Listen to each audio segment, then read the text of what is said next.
What if one tiny nation found the secret to solving the global migration crisis? Denmark, celebrated for its progressive values and high quality of life, has taken a bold and controversial turn in how it handles immigration. Stricter laws, mandatory integration programs, and even the polarizing Ghetto Plan. These dramatic measures have sparked debates across the globe. But here's the million-dollar question. Has Denmark cracked the code for managing migration? Could its approach hold the answers for countries like the United States and Canada, which are wrestling with their own immigration challenges?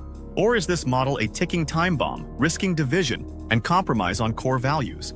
Stay with us until the end, as we reveal whether Denmark's system is the future of migration policy or a cautionary tale that others should avoid. Before we dive in, don't forget to hit that subscribe button and give this video a thumbs up. Your support helps us bring you more thought-provoking discussions on global issues like this one. Denmark has long been seen as a beacon of progressivism and a haven of social harmony. With its celebrated welfare system and high standard of living, the country has attracted attention from those seeking a model for equitable governance. But in recent years, Denmark has shifted gears, particularly when it comes to immigration. Stricter policies, controversial legislation, and an evolving public opinion have redefined its approach to welcoming newcomers. What's behind this dramatic pivot? Is it rooted in economic necessity, cultural preservation, or political strategy? And more provocatively, could the United States or Canada look to Denmark as a blueprint for their own migration challenges? Let's explore. Since Wu, Denmark has welcomed waves of migrants, from post-war laborers in the 20th century to modern-day refugees. Today, immigrants and their descendants make up 14% of the population, sparking debates about integration and resources. Let's pause for a moment. Imagine being a Danish citizen watching your small, tight-knit nation change rapidly. Schools adapting to more diverse languages, neighborhoods transforming almost overnight, and national debates about what it means to be Danish. It's not hard to see how questions of identity, economics, and resources would become front and center. The concerns weren't entirely unfounded. By 2019, government statistics revealed that unemployment rates among non-Western immigrants were significantly higher than those of native Danes, nearly 20% compared to just 5% for native-born citizens.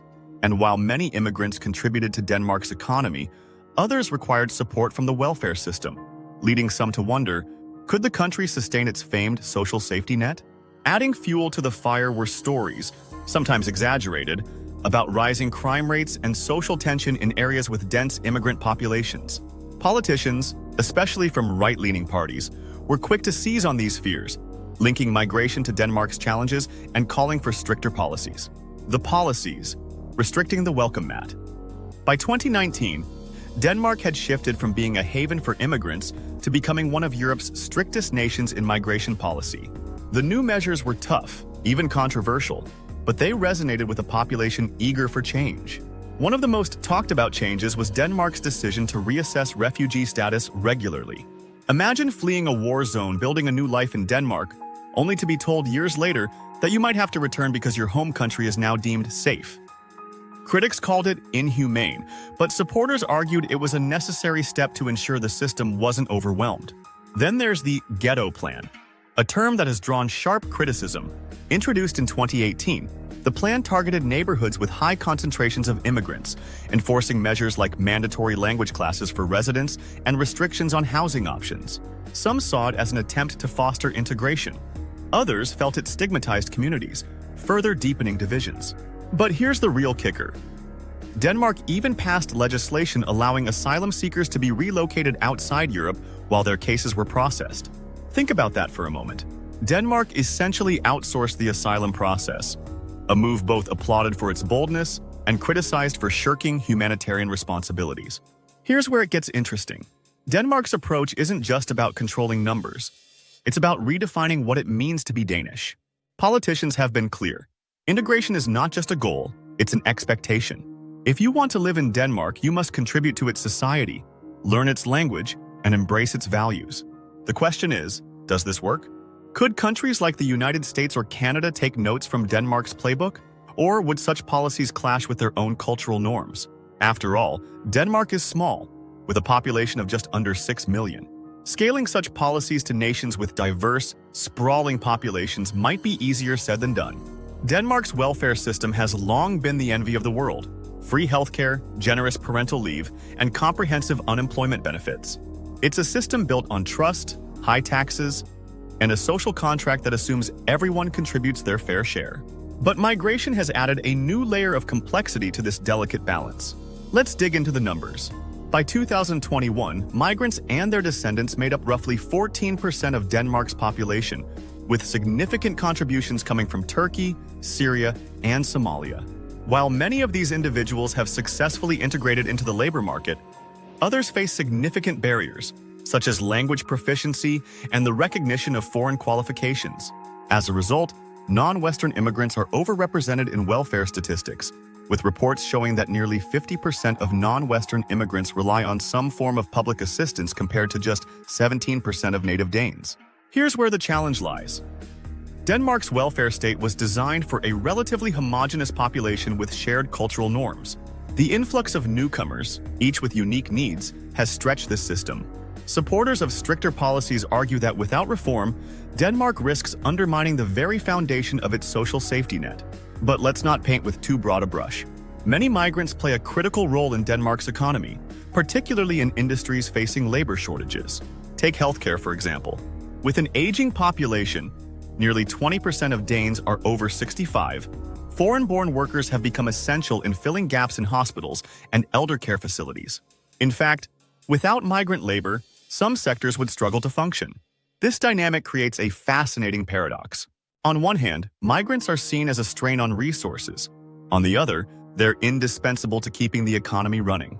It's a delicate balancing act, one that requires thoughtful policymaking rather than blanket restrictions.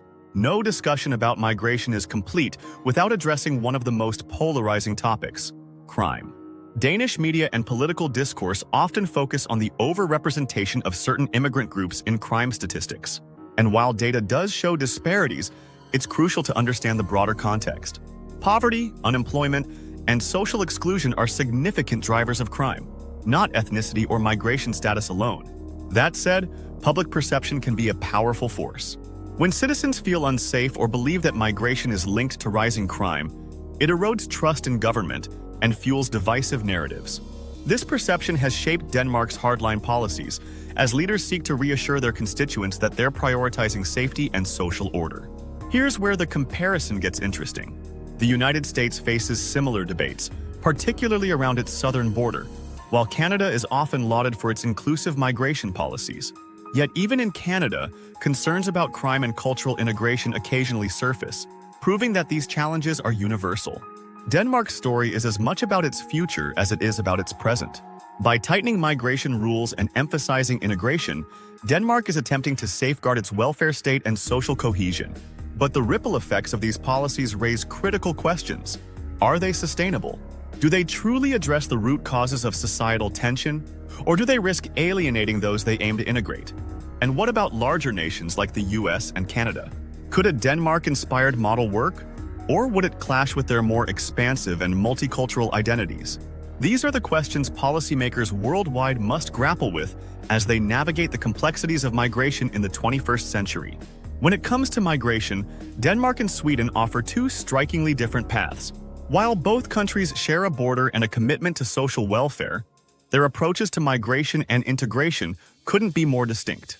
Denmark has taken a hardline stance, emphasizing restrictions and self-sufficiency, while Sweden has embraced a more open-door policy, especially during the 2015 refugee crisis.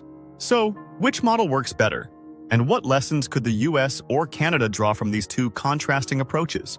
While Denmark has tightened its borders, neighboring Sweden took the opposite route during the 2015 migration crisis, accepting over 160,000 asylum seekers. This humanitarian response earned Sweden international praise, but also brought challenges. Rapid population growth strained Sweden's housing and social services, with urban areas like Stockholm and Malmö struggling to keep up. Neighborhoods with high immigrant concentrations faced unemployment and social exclusion, fueling public concerns about integration and safety. Denmark, by contrast, has emphasized a controlled, selective approach with strict entry requirements and integration expectations. Supporters of Denmark's model argue it prevents the challenges Sweden has faced, ensuring migrants contribute to society. However, critics note that overly restrictive measures risk alienating communities and stifling diversity. For countries like the US, which faces its own migration debates, these contrasting Nordic models offer lessons.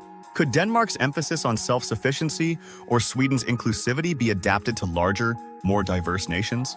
Or does each approach reflect unique cultural and demographic realities? The Denmark-Sweden contrast holds valuable lessons for the United States, which faces its own migration debates, particularly at the southern border. Like Sweden, the US has a history of welcoming large numbers of migrants, often driven by the promise of economic opportunity. However, challenges with border management, housing, and social services echo some of Sweden's struggles. Denmark's emphasis on integration and self-sufficiency could appeal to those who advocate for a more structured approach to migration in the US policies that focus on skill building, such as language training and vocational programs, might help migrants adapt more quickly to American life. That said, the US must also be wary of Denmark's pitfalls. Overly restrictive measures risk alienating communities, which can lead to social unrest and long-term integration challenges. A balanced approach, one that combines Sweden's inclusivity with Denmark's focus on self-sufficiency, might offer the best path forward. Interestingly, Canada might already embody a hybrid model.